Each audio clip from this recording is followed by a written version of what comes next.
Hello everyone, I'm Nix and we are back for part 8.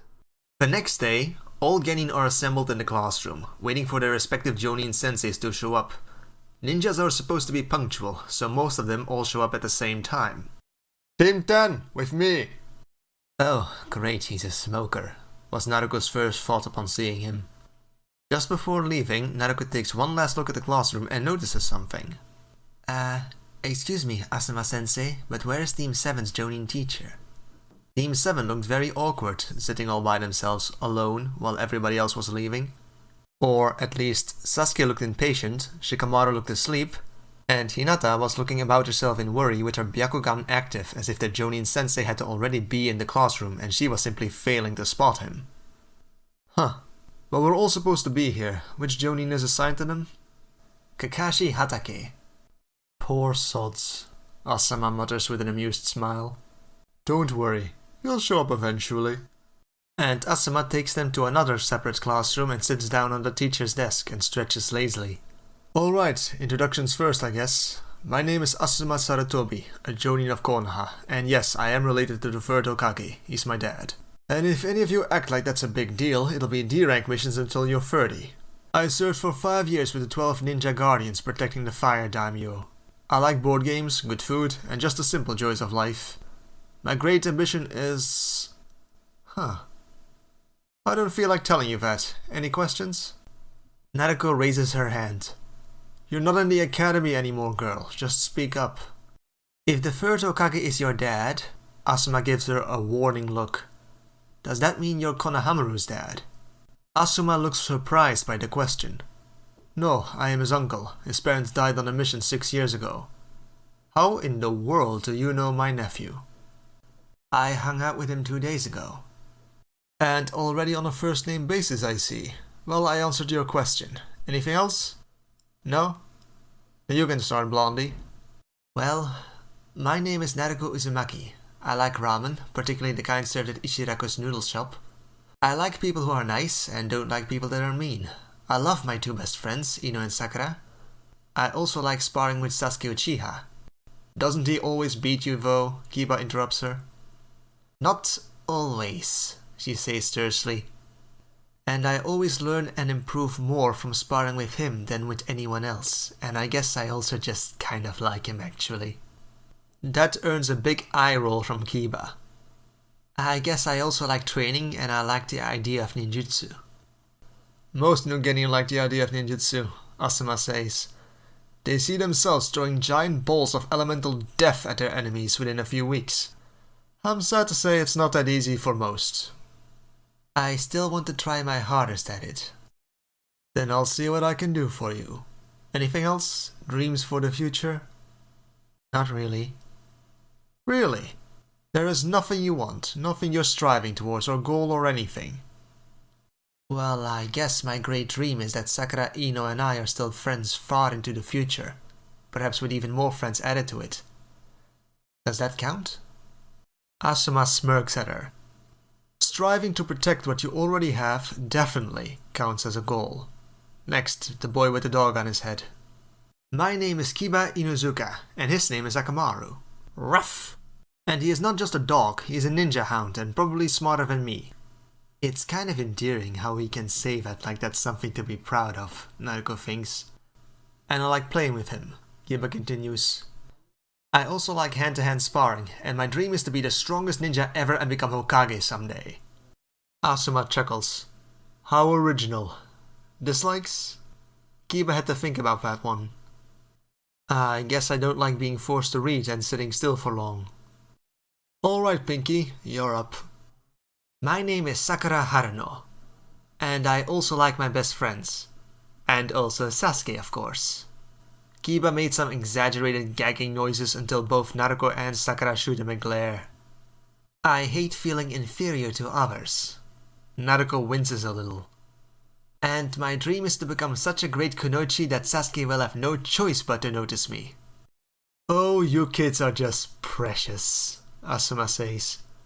Now if there's nothing else, we can move on to the next step. Wait, Naruto says. Now that we're a team, I feel there is something about me that you all deserve to know. I think you might want to hold your horses on that one, Blondie, Asuma wags his finger at her. We're not a team yet. There are 27 graduates, but only a small handful will actually get to keep their Jonin sensei. The rest will be sent back to the academy. Kiba jumps up from his seat and points. That's bullshit, we all worked hard to get here. I agree, Naruto adds. What have we been studying and training all these years for then? Oh, that? That just to give you the most basic of tools to become a ninja, but it doesn't tell us whether you actually got what it takes. I couldn't care less about your class rankings.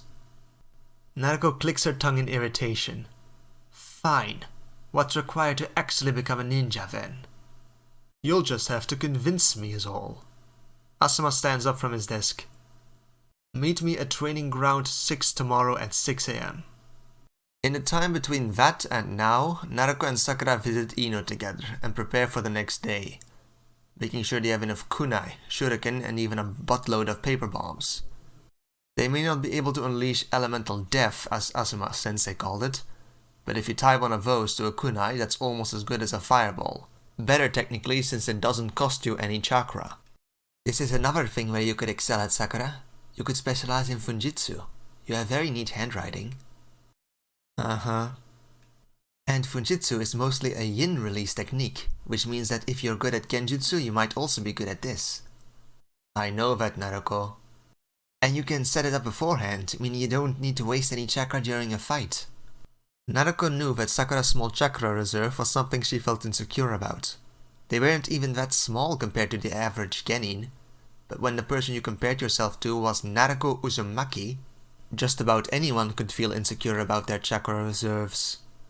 Even if you can't ever spam A-rank ninjutsu, throw enough bombs at a problem, and it will go away. Yes, Naruto, I appreciate it, but I've looked into all of this myself. I'm just trying to help. I know, and again I appreciate the thought. But you don't need to coddle me. I know that if I ask for help you'll drop everything and come running, but I don't need you fussing over me. They'd split up after that. Naruto going on her usual training routine while Sakura buries her head into the books, looking for anything that might be useful that she could add to her skill set, or might give her an edge tomorrow. Naruto also briefly visits Konohamaru's place. It's been 2 days since she gave him the advice to look for friends, and she wanted to know whether he'd made any progress. To her immense relief, her suggestions seemed to have paid off. If Konohamaru would have been rejected or hurt, it would have been her fault. She stays at his house for a while and listens indulgently to Konohamaru as he talks about his new friends, Udon and Moegi. There wasn't much to tell since it's only been 2 days, but Naruto understood how quickly you'd latch on to any potential friends if you had none before. With that done, she'd spend a few more hours outside, enjoying the night air of Fire Country before retiring for the night. The next day, Teen 10 met with Asuma Sensei at Training Ground 6. It was one they were all familiar with from their days at the academy. It was basically one long obstacle course. The whole thing was supposed to be too difficult for even full genin to complete, and they'd only ever done a small part of it before. Alright kids, here's the deal. Along this obstacle course I've placed 3 shogi pieces. You'll have an hour to collect them. The first one you encounter will be a pawn piece. Asuma pointed, and it was still on the part of the course meant for academy students. Naruto knew she could reach that one in just a few minutes. She'd done it before.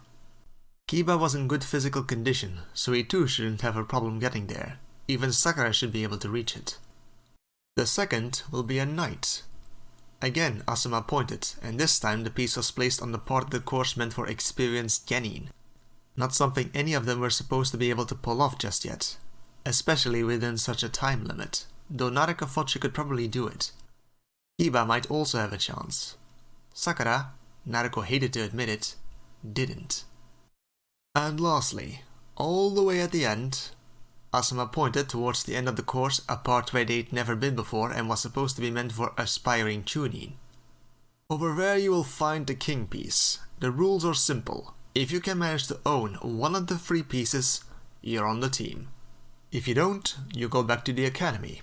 Oh, and before I forget, once you touch a piece, it's yours. You can't give it to someone else or share it. Again, you have 1 hour. Sakura spoke up. But sensei, the king piece is way too difficult to get. None of us will ever be able to reach that one in time.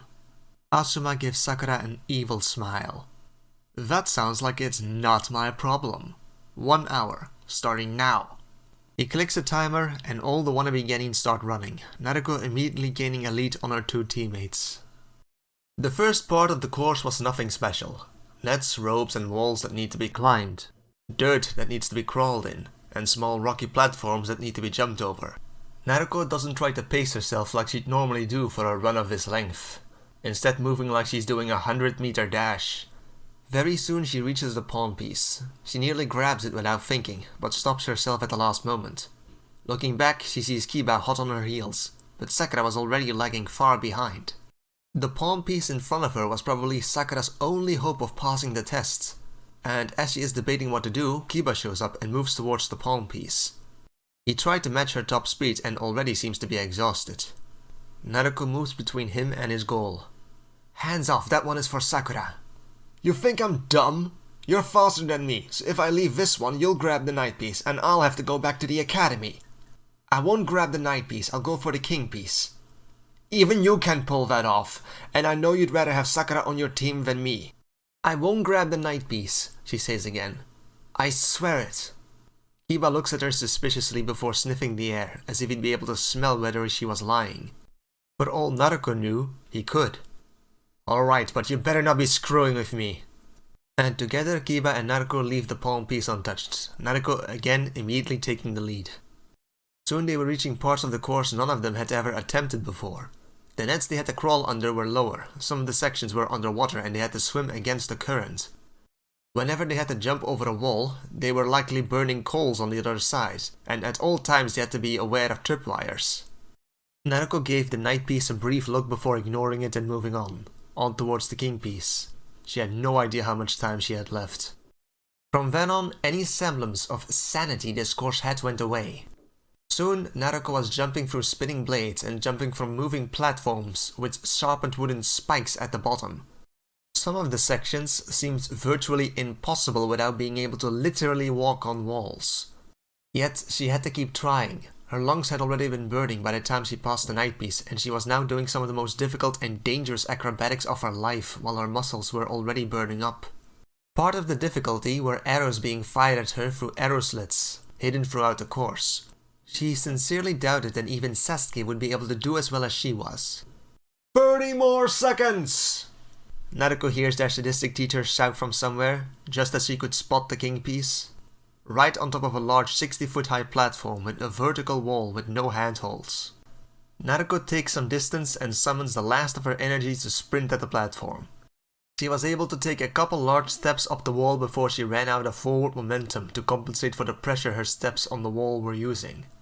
She gathered as much chakra to her feet as possible and pushed herself from the wall for one last jump. She stretched out her hand but knew it wasn't going to be enough. There were at least a few more feet between her and the top. With nothing to hold on to, she fell straight down. She landed on her feet, but they were too tired to support her weight, and she was left sprawled on the ground, panting heavily, bleeding from half a dozen small wounds. She'd failed. Would anyone else have failed? Not just from her team, but from the whole class. Maybe she could organize a cheer-up party for all of them. At least Ino couldn't be jealous anymore that Sakura and Naruto got to be on the same team.